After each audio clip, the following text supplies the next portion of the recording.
दुनिया के सबसे बड़े लोकतांत्रिक देश के महापर्व यानी कि आम चुनाव जारी हैं और भारत की इस 18वीं लोकसभा के आम चुनावों पर बात करेंगे हमारी सहयोगी के साथ, क्योंकि बात जरूरी है। नमस्कार, SPN 9 न्यूज आप देख रहे हैं, आपके साथ मैं हूं अक्षय अग्रवाल। आम चुनाव जारी हैं और 2 चरणों का मतदान पूरा होने के बाद अब मंगलवार को तीसरे चरण की वोटिंग होनी है। लेकिन इस तीसरे चरण की वोटिंग से पहले एक और चीज यहाँ अब अहम हो गई है, वो है उत्तर प्रदेश की सियासत। और उत्तर प्रदेश की सियासत में एक नाम अब बहुत ही ज्यादा चर्चाओं में बना हुआ है, वो है पल्लवी पटेल का। पल्लवी पटेल अपना दल कमेरावादी के मुखिया और सिराथू से सपा के विधायक या कहीं 2022 में सपा के टिकट पर जीतकर विधायक बनी वो नेत्री जो अब सपा से ही अलग हो गई। और जो अलग होने के बाद जो कुछ उनके साथ हुआ है उन तमाम मुद्दों पर बात करेंगे। यहाँ पर जिस तरीके से पल्लवी पटेल ने उत्तर प्रदेश से राज्यसभा उम्मीदवारों के चयन को लेकर अखिलेश यादव के सामने अपनी आपत्ति व्यक्त की थी और फिर उनसे गठबंधन तोड़ लिया था, उसके बाद फिर जाकर उन्होंने असदुद्दीन ओवैसी की AIMIM के साथ गठबंधन किया और यूपी की कई सीटों पर प्रत्याशी उतारने का ऐलान किया। लेकिन चुनाव आयोग जब वो अपनी पूरी चुनावी प्रक्रिया के लिए पहुंची तो चुनाव आयोग ने उनके चुनाव चिन्ह लिफाफे को जब्त कर लिया और कारण था कि उन्होंने अपनी पार्टी की आर्थिक आय का ब्यौरा पेश नहीं किया था, लिहाजा उनका चुनाव चिन्ह जब्त कर लिया गया, जिसके खिलाफ उन्होंने इलाहाबाद हाई कोर्ट का दरवाजा खटखटाया। लेकिन वहां पर भी उन्हें निराशा हाथ लगी और उनकी जो अर्जी थी वो इलाहाबाद हाईकोर्ट के द्वारा खारिज कर दी गई। लेकिन फिर भी पल्लवी पटेल ने इस बात को साफ किया कि वो चुनाव तो लड़ेंगी ही। इसके बाद वो ओवैसी के दर पर अपनी एक मांग लेकर पहुंची कि हम उम्मीदवार आपके चुनाव चिन्ह पर उतारेंगे, लेकिन इस पर भी असदुद्दीन ओवैसी ने अपनी असहमति दर्ज कर दी। लेकिन उसके बाद पल्लवी पटेल ने कई सीटों पर अपने उम्मीदवार आखिरकार उतार दिए, लगभग 1.5 दर्जन सीटों पर, और सभी पर निर्दलीय उम्मीदवार उतारे क्योंकि चुनाव चिन्ह नहीं है। ऐसे में तमाम सवाल पल्लवी को लेकर उठ रहे हैं और पहला सवाल मेरी सहयोगी साथ है शालिनी, उनसे रहेगा। शालिनी, पल्लवी जो मुश्किल में भवन में फंसती नजर आ रही है, इसमें पहला सवाल यही बन रहा है और लगातार लोगों के जहन में आ रहा है कि क्या वे वापस अखिलेश यादव के साथ चली जाएंगी? देखिए अक्षय, जिस प्रकार से आपने बताया कि पल्लवी पटेल के साथ जो सारी घटनाएं घटित हो चुकी हैं और लगातार उसके बावजूद भी पल्लवी पटेल अपने प्रत्याशियों को मैदान में उतार रही है, तो सबसे पहले तो पल्लवी पटेल की दाद देनी होगी कि इतना सब कुछ झेलने के बावजूद भी वो हार नहीं मानी है और लगातार उम्मीदवारों को मैदान में उतार रही हैं। लेकिन अब ये सवाल आपने बिल्कुल सही कहा कि जिस प्रकार से पल्लवी पटेल की मुश्किलें अभी बढ़ी हुई हैं, क्या ऐसे में वो समाजवादी पार्टी का रुख कर सकती हैं या नहीं? तो देखिए अक्षय, अभी तक उन्होंने तो अपनी कोई प्रतिक्रिया जाहिर की नहीं है, केवल प्रत्याशियों को मैदान में उतार रही हैं।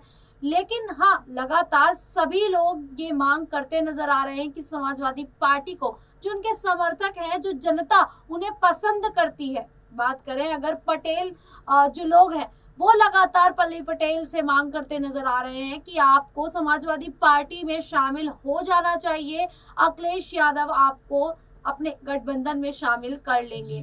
कहीं ना कहीं लगातार सब लोग मांग कर रहे हैं, लेकिन पल्लवी पटेल का कोई निर्णय काफी समय से सामने नहीं आया है। ना ही वो NDA की ओर रुख करती नजर आ रही है, ना ही वो समाजवादी पार्टी की ओर रुख करती हुई नजर आ रही है। ऐसा लग रहा है कि या तो वो अपने जो उन्होंने निर्णय लिया है उस पर वो अड़िग है, या ये कह सकते हैं कि वो जानबूझकर ढीठ बनी हुई है, क्योंकि अब जिस प्रकार से उनकी मुश्किलें बढ़ी हुई है, कहीं ना कहीं उन्हें ये सोचना चाहिए कि मेरी मुश्किलों के कारण मेरे उम्मीदवारों को भी इन मुश्किलों का सामना करना पड़ रहा है। तो ऐसे में पल्लवी पटेल को समाजवादी पार्टी का रुख कर लेना चाहिए, क्योंकि अगर बात करें अखिलेश यादव की, तो अखिलेश यादव किसी भी प्रकार से पल्लवी पटेल के खिलाफ में बयान देते नजर नहीं आए हैं।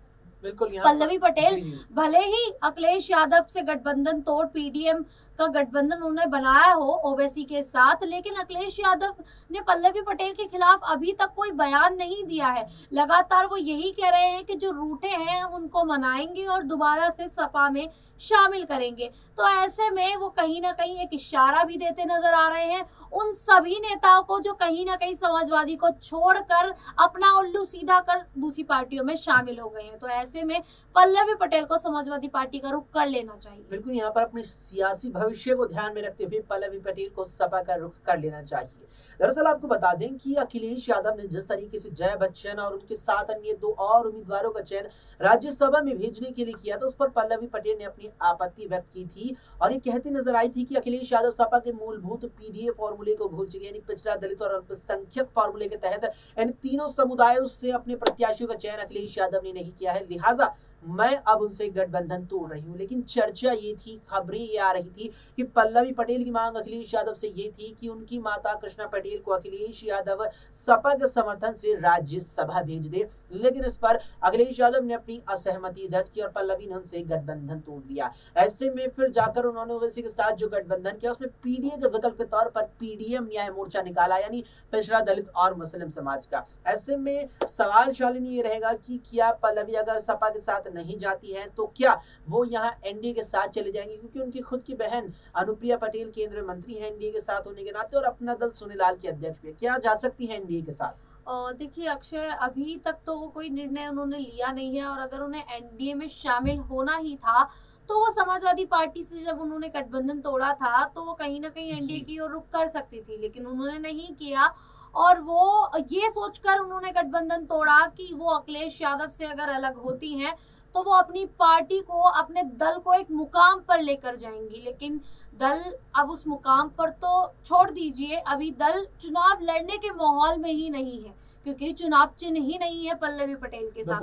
अब ऐसे में ओवैसी को साथ देना चाहिए था क्योंकि चुनाव आयोग ने चुनाव चिन्ह नहीं दिया, लिफाफा अपनी जेब में रख लिया उन्होंने, तो ऐसे में कहीं ना कहीं अब गठबंधन ओवैसी के साथ था तो ओवैसी को साथ देना चाहिए था, लेकिन ओवैसी ने तो बिल्कुल ही अपने हाथ खड़े कर दिए और उन्होंने साफ इनकार कर दिया अपना चुनाव चिन्ह देने से। तो कहीं ना कहीं ये गठबंधन तो पूरी तरीके से फ्लॉप माना जा रहा है क्योंकि अब इस गठबंधन का कोई मतलब ही नहीं बनता जब कोई साथ देने को ही तैयार नहीं है। तो ऐसे में ये सवाल खड़ा हो जाता है कि कहीं ना कहीं अगर बात करें अनुप्रिया पटेल की तो उनके जो हालात हैं वो बिल्कुल उनकी बहन से बिल्कुल अलग है। उनकी अगर राजनीति देखी जाए तो वो काफी अच्छे स्तर पर हैं और मिर्जापुर से सांसद हैं लगातार 2 बार से। तो ऐसे में ये कह सकते हैं कि अगर अनुप्रिया पटेल से बातचीत होती है और कहीं ना कहीं उनकी जो माता है वो और अनुप्रिया पटेल जो उनकी बहन है, दोनों मिलकर अगर बातचीत करती है तो ऐसे में पल्लवी पटेल अपना निर्णय बदल सकती है और समाजवादी पार्टी की ओर ना जाकर एनडीए में भी शामिल हो सकती हैं। बिल्कुल एनडीए में भी शामिल हो सकती हैं। शानी, बात जिस तरीके से चल रही है पल्लवी पटेल पर, एक छोटा सा आखिरी सवाल मेरा आपसे ये रहेगा कि जो कदम पल्लवी पटेल ने उठाया है, क्या अब ये उनके खुद के पैरों पर कुल्हाड़ी मारने जैसा साबित हो रहा है और क्या इससे उनका सियासी भविष्य खतरे में? छोटा सा जवाब भी मैं आपसे चाहूंगा। ये अक्षय आपने बिल्कुल सही कहा कि जिस प्रकार से पल्लवी पटेल ने समाजवादी पार्टी को जो करारी आंखें दिखाकर वो उनसे अलग हुई थी, तो ऐसा लग रहा था कि हाँ हो सकता है कि जिस प्रकार से वो अलग हुई है तो कहीं ना कहीं अपना दल कमेरावादी एक ऊंचाइयों पर जाएगा, लेकिन पल्लवी पटेल के साथ कुछ उल्टा ही घट गया।